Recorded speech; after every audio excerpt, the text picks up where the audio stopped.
Book 2. Let the foregoing suffice as our account of the views concerning the soul which have been handed on by our predecessors. Let us now dismiss them and make, as it were, a completely fresh start, endeavoring to give a precise answer to the question, what is soul? That is, to formulate the most general possible definition of it. We are in the habit of recognizing as one determinate kind of what is substance, and that in several senses. A, in the sense of matter, or that which in itself is not a this, and B, in the sense of form or essence, which is that precisely in virtue of which a thing is called a this, and thirdly, C, in the sense of that which is compounded of both A and B. Now matter is potentiality, form actuality. Of the latter there are two grades related to one another as, for example, knowledge, the exercise of knowledge. Among substances are by general consent reckoned bodies, and especially natural bodies, for they are the principles of all other bodies. Of natural bodies some have life in them, others not. By life we mean self-nutrition and growth, with its correlative decay. It follows that every natural body which has life in it is a substance in the sense of a composite. But since it is also a body of such and such a kind, that is to say, having life, the body cannot be soul. The body is the subject or matter, not what is attributed to it. Hence the soul must be a substance in the sense of the form of a natural body having life potentially within it. But substance is actuality, and thus soul is the actuality of a body as above characterized. Now the word actuality has two senses corresponding respectively to the possession of knowledge and the actual exercise of knowledge. It is obvious that the soul is actuality in the first sense, to wit, that of knowledge as possessed, for both sleeping and waking presuppose the existence of soul, and of these waking corresponds to actual knowing, sleeping to knowledge possessed but not employed, and, in the history of the individual, knowledge comes before its employment or exercise. That is why the soul is the first grade of actuality of a natural body having life potentially in it. The body so described is a body which is organized. The parts of plants, in spite of their extreme simplicity, are organs. For example, the leaf serves to shelter the pericarp to shelter the fruit, while the roots of plants are analogous to the mouth of animals, both serving for the absorption of food. If, then, we have to give a general formula applicable to all kinds of soul, we must describe it as the first grade of actuality of a natural organized body. That is why we can wholly dismiss as unnecessary the question whether the soul and the body are one. It is as meaningless as to ask whether the wax and the shape given to it by the stamp are one, or generally the matter of a thing and that of which it is the matter. Unity has many senses, as many as it has, but the most proper and fundamental sense of both is the relation of an actuality to that of which it is the actuality.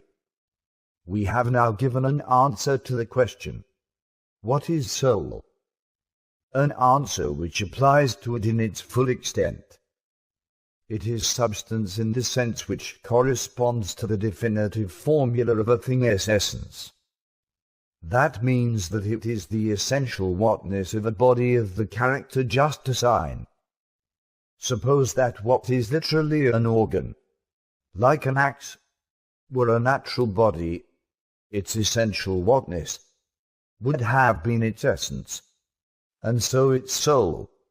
If this disappeared from it, it would have ceased to be an axe, except in name.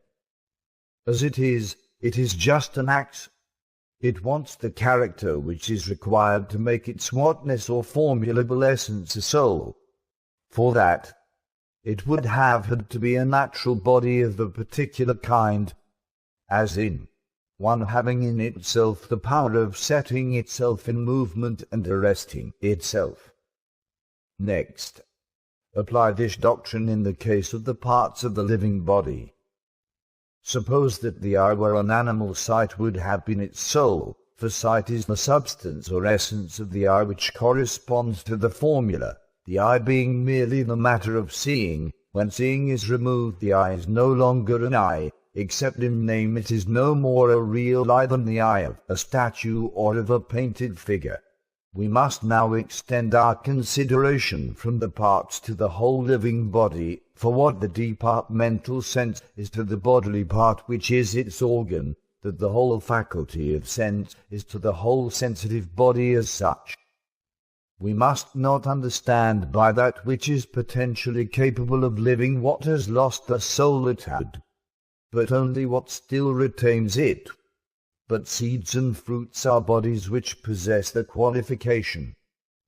Consequently, while waking is actuality in a sense corresponding to the cutting and the seeing, the soul is actuality in the sense corresponding to the power of sight and the power in the two.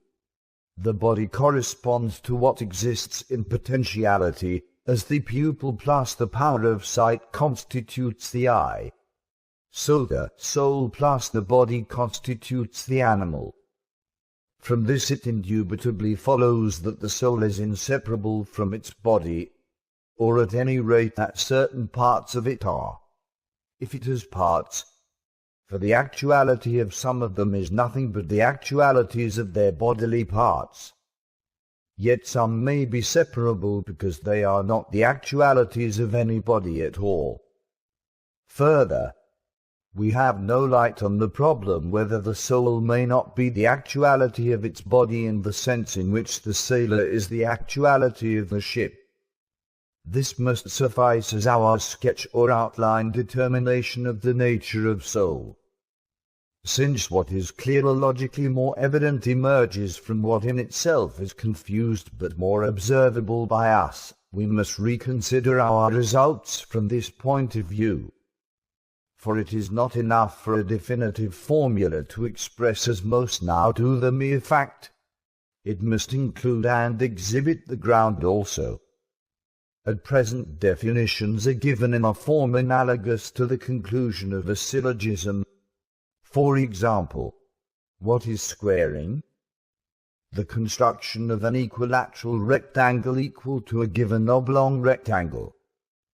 Such a definition is in form equivalent to a conclusion, one that tells us that squaring is the discovery of a line which is a mean proportional between the two unequal sides of the given rectangle discloses the ground of what is defined.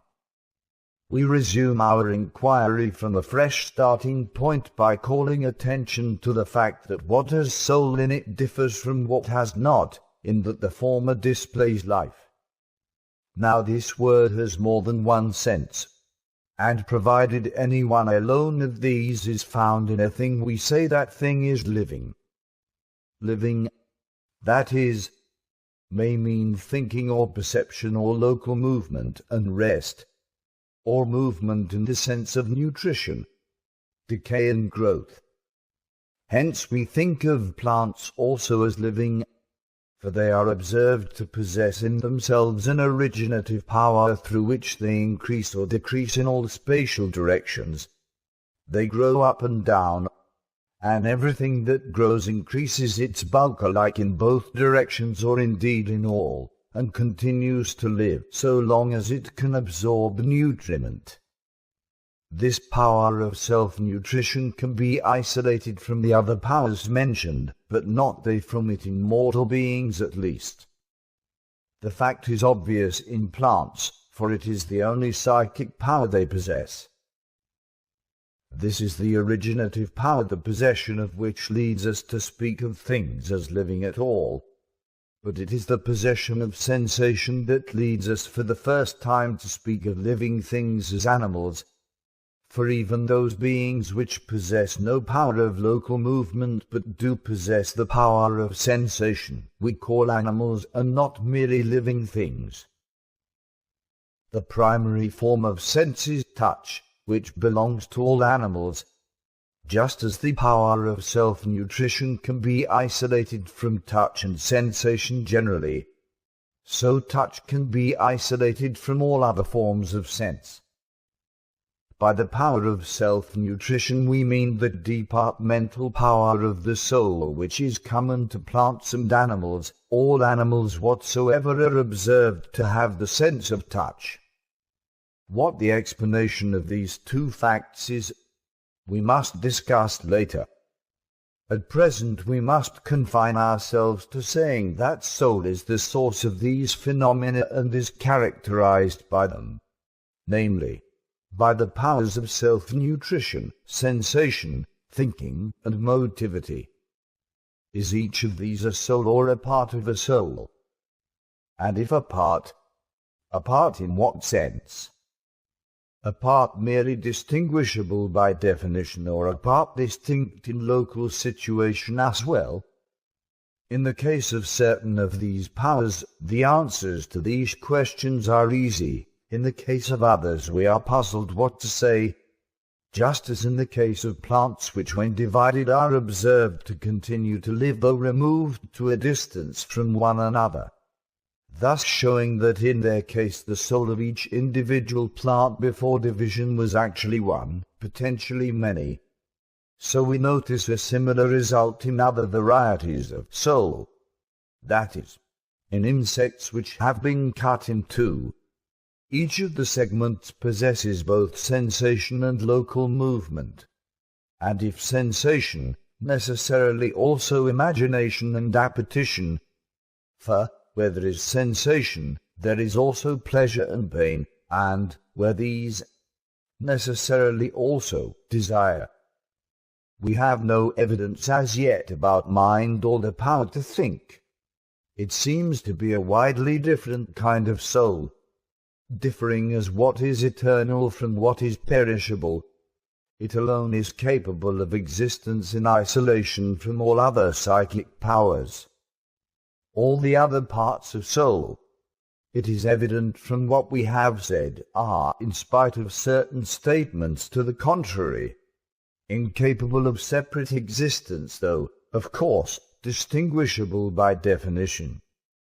If opining is distinct from perceiving, to be capable of opining and to be capable of perceiving must be distinct, and so with all the other forms of living above enumerated. Further, some animals possess all these parts of soul, some certain of them only, others one only. This is what enables us to classify animals. The cause must be considered later.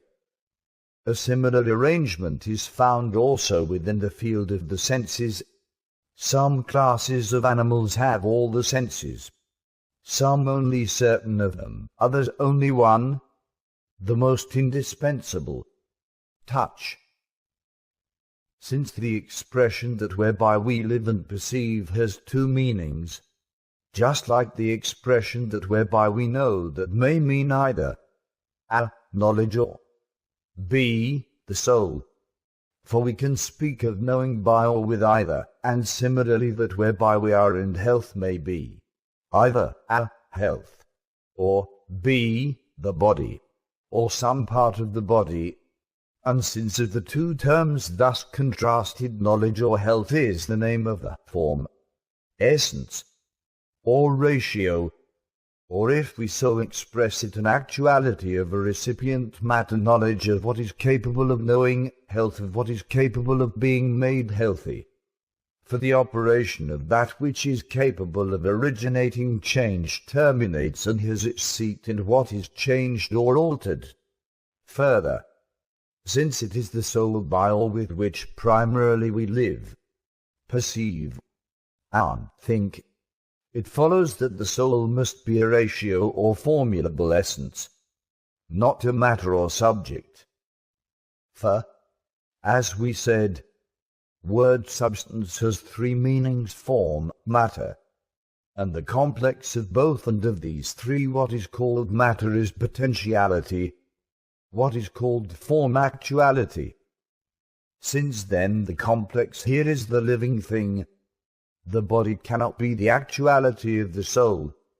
It is the soul which is the actuality of a certain kind of body. Hence the rightness of the view that the soul cannot be without a body.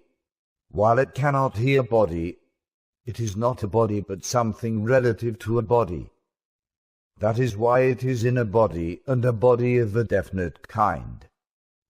It was a mistake, therefore, to do as former thinkers did, merely to fit it into a body without adding a definite specification of the kind or character of that body.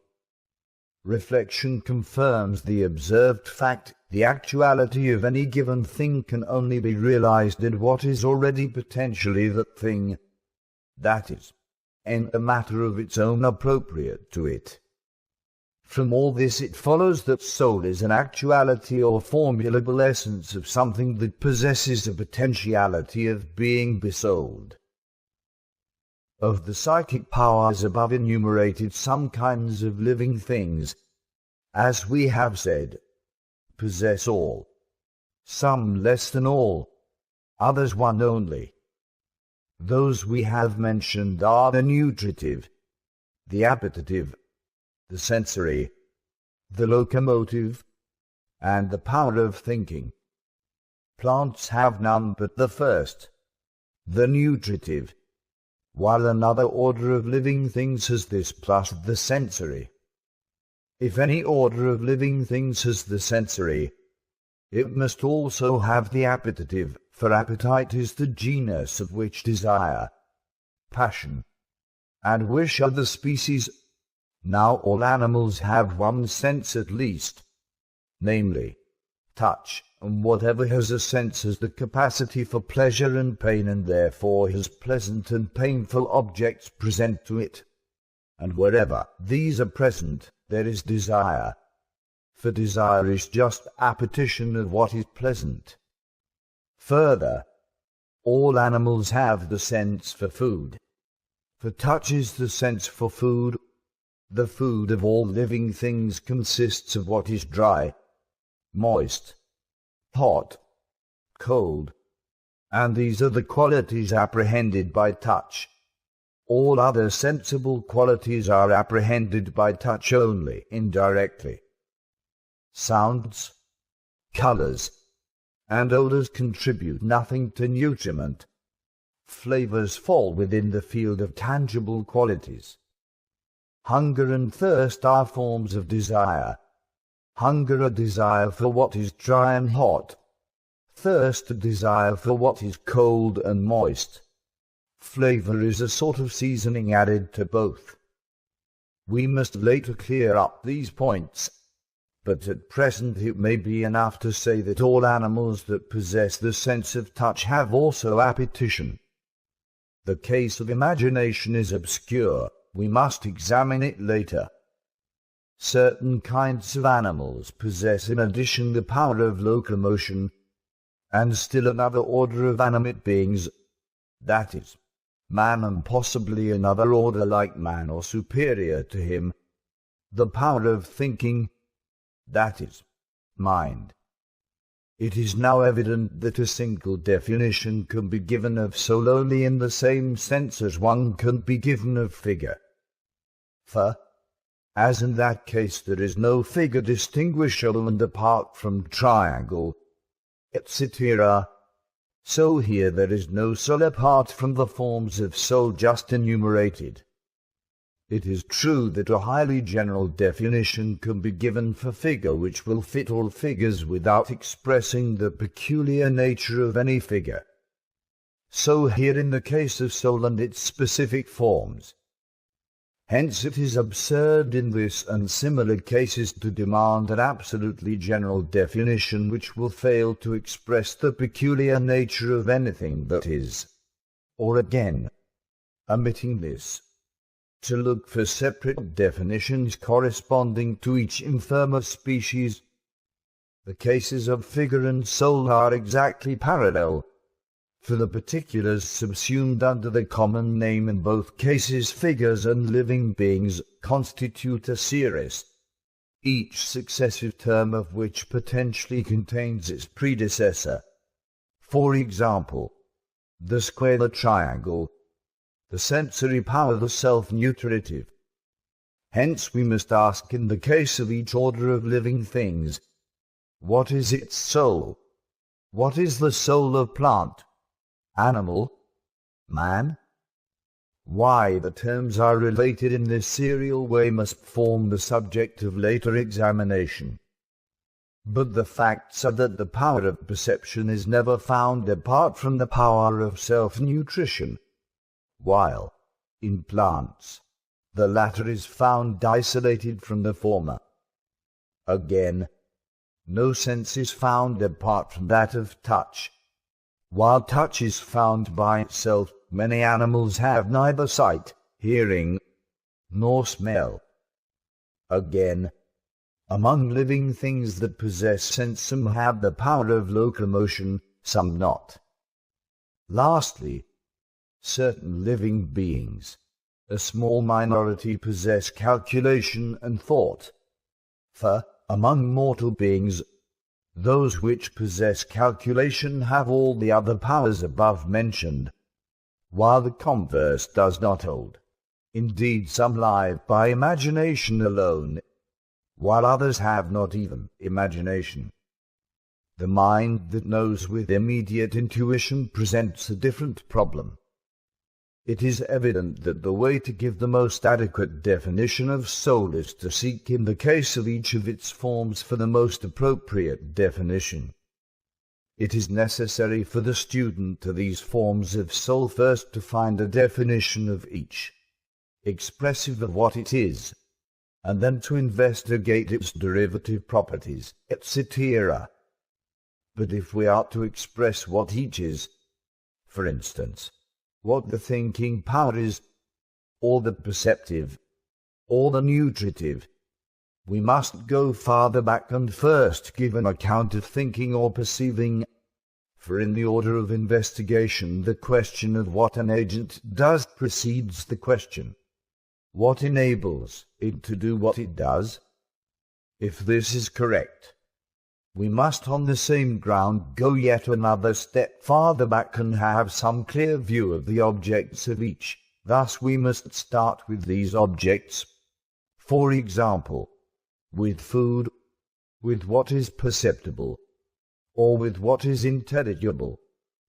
It follows that first of all we must treat of nutrition and reproduction, for the nutritive soul is found along with all the others and is the most primitive and widely distributed power of soul, being indeed but one in virtue of which all are said to have life. The acts in which it manifests itself are reproduction and the use of food. Reproduction, I say, because for any living thing that has reached its normal development and which is unmutilated, and whose mode of generation is not spontaneous, the most natural act is the production of another like itself, an animal producing an animal, a plant a plant, in order that, as far as its nature allows, it may partake in the eternal and divine. That is the goal towards which all things strive, that for the sake of which they do whatsoever their nature renders possible. The phrase for the sake of which is ambiguous. It may mean either a, the end to achieve which, or b, the being in whose interest the act is done.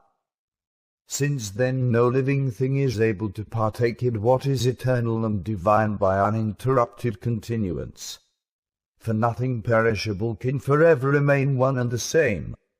It tries to achieve that end in the only way possible to it, and success is possible in varying degrees, so it remains not indeed as the self-same individual, but continues its existence in something like itself, not numerically but specifically one.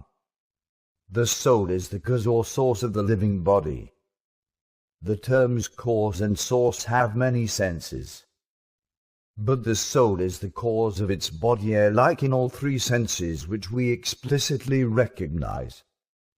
It is a. The source or origin of movement, it is b. The end, it is c. The essence of the whole living body.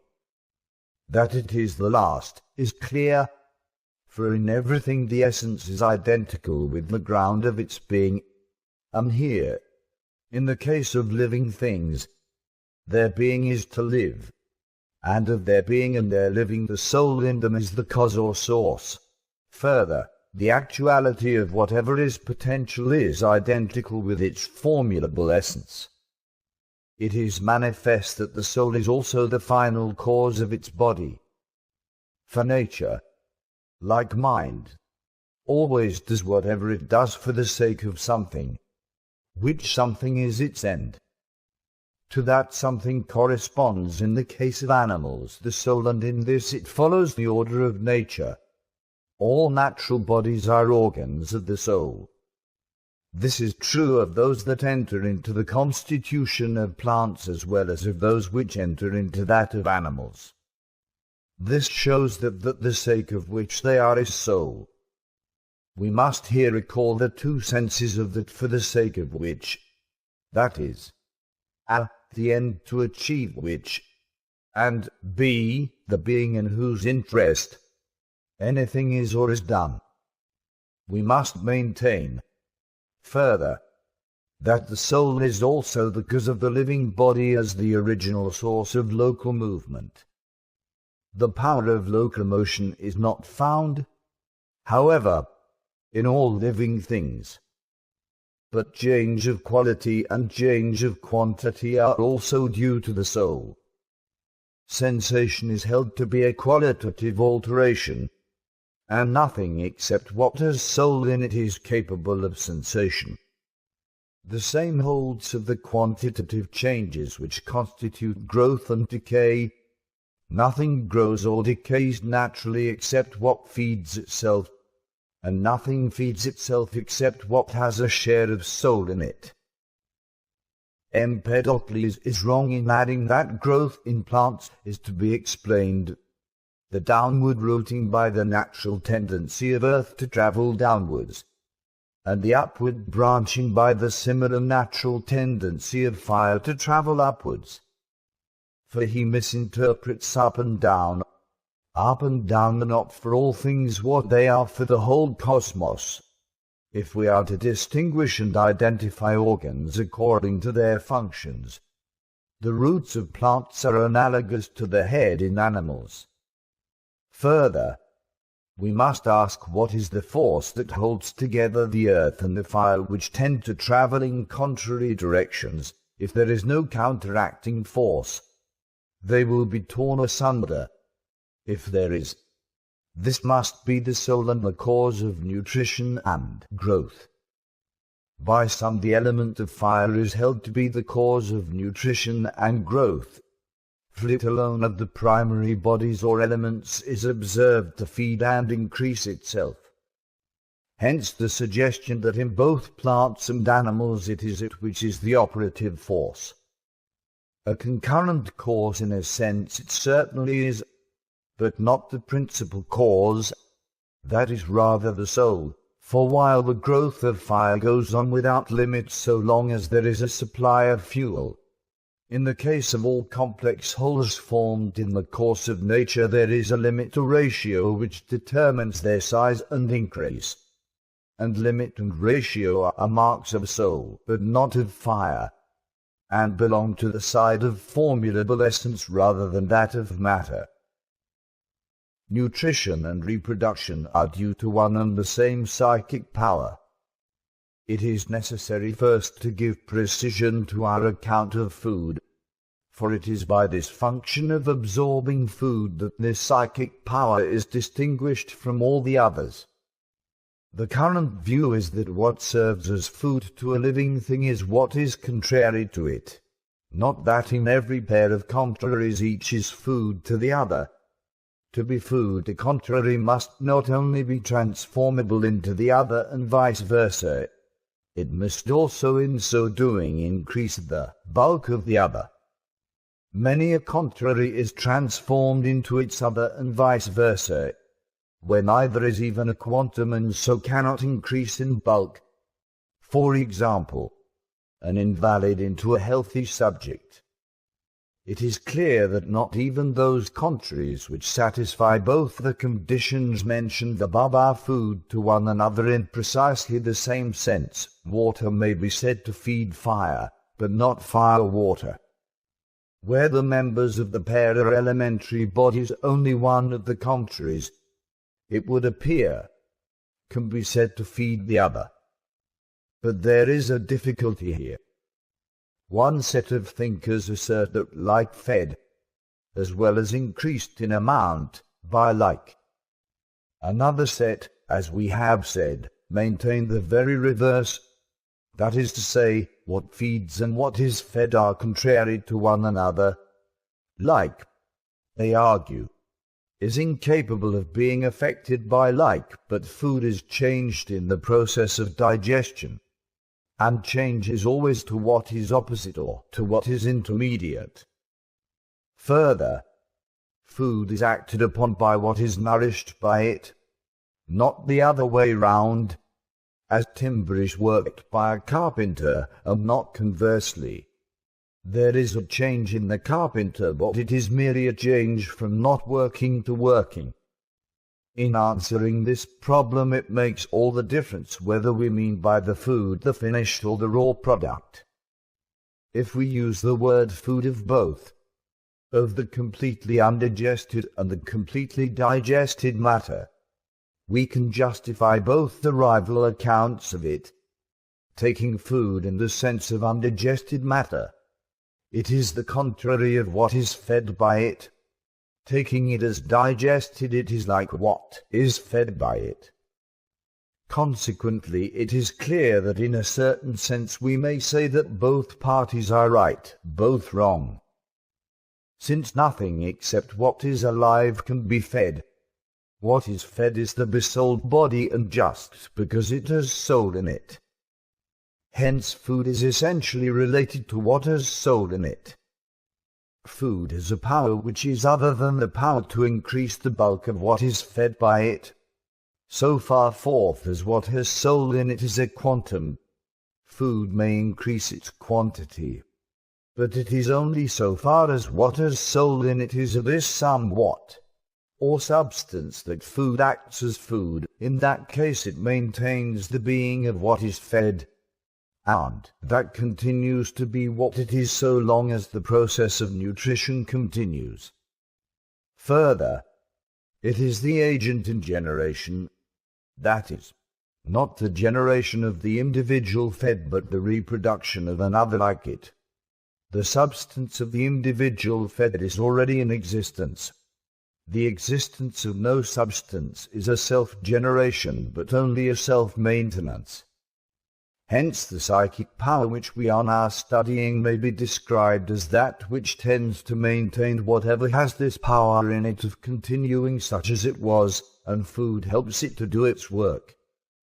That is why, if he deprived of food, it must cease to be. The process of nutrition involves three factors: a. What is fed; b. that wherewith it is fed; c. what does the feeding. Of these, c. is the first soul, a. the body which has that soul in it, b. the food. But since it is right to call things after the ends they realize, and the end of this soul is to generate another being like that in which it is, the first soul ought to be named the reproductive soul. The expression, b. wherewith it is fed, is ambiguous, just as is the expression wherewith the ship is steered. That may mean either the hand or the rudder, specifically either that which is moved and sets in movement, or that which is merely moved. We can apply this analogy here if we recall that all food must be capable of being digested. and that what produces digestion is warmth. That is why everything that has soul in it possesses warmth. We have now given an outline account of the nature of food. Further details must be given in the appropriate place. Having made these distinctions, let us now speak of sensation in the widest sense. Sensation depends, as we have said, on a process of movement or affection from without, for it is held to be some sort of change of quality. Now some thinkers assert that like is affected only by like. In what sense this is possible and in what sense impossible, we have explained in our general discussion of acting and being acted upon. Here arises a problem. Why do we not perceive the senses themselves as well as the external objects of sense? Or why without the stimulation of external objects do they not produce sensation, seeing that they contain in themselves fire, earth, and all the other elements, which are the direct or indirect objects so of sense? It is clear that what is sensitive is only potentially, not actually. The power of sense is parallel to what is combustible, for that never ignites itself spontaneously, but requires an agent which has the power of starting ignition.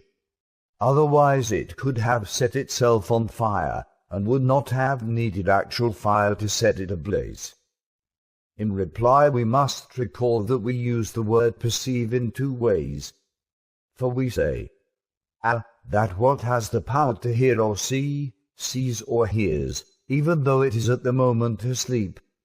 And also, b, that what is actually seeing or hearing, sees or hears. Hence sense too must have two meanings, sense potential and sense actual. Similarly, to be a sentient means either to have a certain power or b, to manifest a certain activity. To begin with, for a time, let us speak as if there were no difference between item 1 being moved or affected, and item 2 being active. For movement is a kind of activity, an imperfect kind, as has elsewhere been explained. Everything that is acted upon or moved is acted upon by an agent which is actually at work. Hence it is that in one sense, as has already been stated, what acts and what is acted upon alike, in another unlike. That is, prior to and during the change the two factors are unlike, after it like. But we must now distinguish not only between what is potential and what is actual, but also different senses in which things can be said to be potential or actual. Up to now we have been speaking as if each of these phrases had only one sense.